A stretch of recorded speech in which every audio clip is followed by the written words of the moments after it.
In this training module, I'm going to show you how to properly set up retargeting ads on your website so that every time somebody goes to your website or they're taken there from an ad or however you want to get people to a landing page or to your website, you're able to follow them along on the internet to where they're going to always see your ad so that you can run these types of remarketing ads, retargeting ads. And every time your customer's on the internet, if they've had any familiarity with your company whatsoever, or they've been to your page whatsoever, now they're gonna always see you. And this is gonna be really the lowest hanging fruit that's going to allow you to stay on top of them, stay top of mind. If they maybe got a quote, but they didn't complete the action, that now they're gonna be able to remember you. They're going to have brand recognition. Remarketing is an incredible strategy that every business does. In fact, most successful businesses already do. But I find that most insurance agents have little to no concept of this. They don't think about it. And you should be remarketing to people because most people don't buy insurance on the first page visit. Most people, it's a thought process. Most people, there's a buying cycle. So this is why it's important to always stay in front of them. And you can do this for next to no money. On a daily budget. You can just stay in front of them. So if you want to spend $2, $3, $4, $5 a day on both Google ads and on Facebook ads, you can invest a little bit more than a digital billboard and just stay in front of them, stay in front of them, stay in front of them. So whether they want to buy today or next week or next month, they remember you, they see you. And that's what we're going to break down in this training module. So the easiest way to set up a remarketing audience so that you can continue to run ads to them is you have to create one in your Google Ads account. And within the dashboard, you're going to click on the wrench icon that says Tools and Settings. You're going to select Audience Manager. And within the Audience Manager list, you're going to click on Audience Sources. And on the audience source page, you're going to find the box that says Google Ads tag. You're going to click on details. You're going to scroll all the way down here to tag setup. You're going to click on it. You're going to click on install the tag yourself.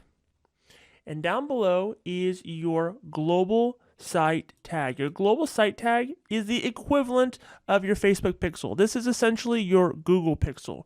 This is the piece of code that you're going to put on a website, any website.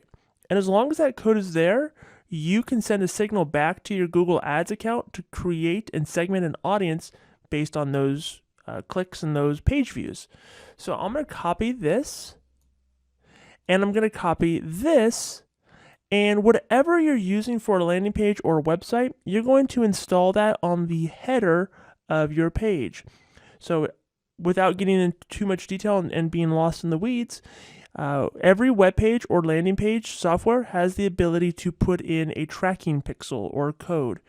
And you can put it in the header of that website. And so that is what you want to do. It runs in the background and it simply triggers, it's like a tripwire. When people land on your website, it triggers this code, which sends the signal back to Google. So I don't know what website you use. I don't know what landing page software you use. Whatever it is, you're going to want to either contact your webmaster, or you're just simply going to find the header section of your landing page or your website, and you're going to copy and paste both of these codes in the website. The next thing that you're going to want to do is, I'm going to go ahead and get out of this, is I'm going to click on Audience Lists, and I'm going to click on the blue button. I'm going to click Website Visitors, and I'm going to give my audience a name. It could be Website Views. It's going to be people who are visitors of a page. Now, if I click down on this, I can do people who, I can segment this even more. I could do people who visited a page and also another page. So if there's a sequence of people, so if I really want to get people through a funnel and say, these are my most interested, I could target that way. Or I could do people who visited a page but not another page. So if you're running an ad, or if you're just running any sort of sequence where there's a different page, where it redirects to a thank you page or anything like that, you can do that. But for the sake of simplicity, we're going to do visitors of a page. These are all the people that visited a certain page. And then here in this box, I'm simply going to paste in the URL of that page. Now, my recommendation here is down on the duration is I would copy this whole process. I would do it 2 or 3 times if you're going to run retargeting ads, and you're going to want to create a list of people who are maybe within just 1 or 2 days. So the duration here might only be 2 days long. So after 2 days, they fall off the list. Maybe you do another copycat list where it's 7 days. Maybe you do another copycat list that's 30 days. Maybe you do another copycat that's 180 days. Why do we want to have different membership durations? The same list, but different durations is because you might want to run different ads with different messages to different audiences. So if I went to a website today to buy something, but I didn't, there's a really good chance that I'm either going to buy it from that company or I'm going to find another company to buy it from if I have a real need. And so the message that I send to somebody who's been on the page within 1 or 2 days is much different than the message I might send to somebody who was there 30 days ago or 180 days. Or if we go all the way to the Google maximum, 540 days. So the reason why you want different duration lists is because you just want different messages for those audiences. Your call to action, your urgency, everything is going to be different. Somebody who is 540 days old on my list may or may not have any recollection as to who I am or even know that I exist. And so I want to maybe try to rewarm them up with a different message than somebody that was just there and left and I'm saying, buy now, buy now, buy now. So that is how I would create my audience. So with a preset audience already in there, I'm simply going to go back to my dashboard. And I'm going to click on campaigns. I'm going to create a new campaign. And I'm going to do product branding consideration one more time. I'm going to do video. I'm going to leave that as the default. Campaign total, I'm going to switch to daily. You can name it whatever you want.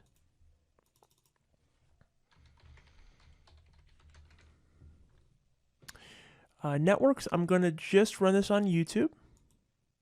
Languages, I'm going to just specify the language, although it's not too important if you are remarketing just a single list. Locations, so if I want to remarket people within a certain area, so if I have my agency, maybe it's it's a large state, or maybe I'm in multi-state. Maybe I just want to retarget my Arizona list or people. And additional settings and excluded types and labels. Let's go ahead and select these. And additional settings. I'm going to cap just my frequency of my views.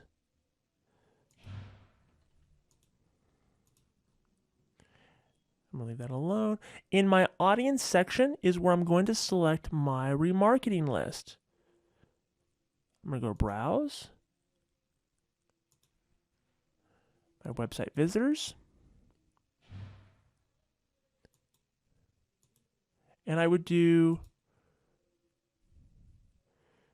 just the people in there. Now, keep in mind, if I have multiple lists here, as you can see, I do with life insurance, 90 days, 180 days. We'll do 30 days. Well, we can't. So keep in mind, it's only going to run, you can only remarket to people once you have 1,000 people in this list.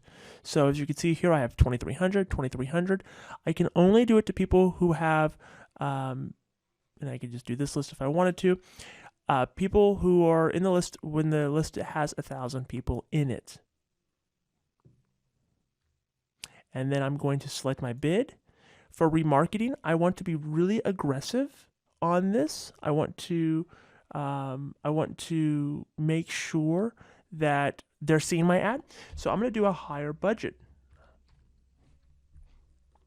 Now, I'm not going to worry too much about this weekly estimate right here, probably because I'm not using Arizona as a state in this audience to begin with. So you shouldn't really have this error message. But then I'm going to go ahead and I'm going to paste my video here. And just like we did in the digital billboard one, I encourage you to watch that video again. Same setup, same call to actions. You know, the whole process is the same. This is how you would create a remarketing ad in YouTube.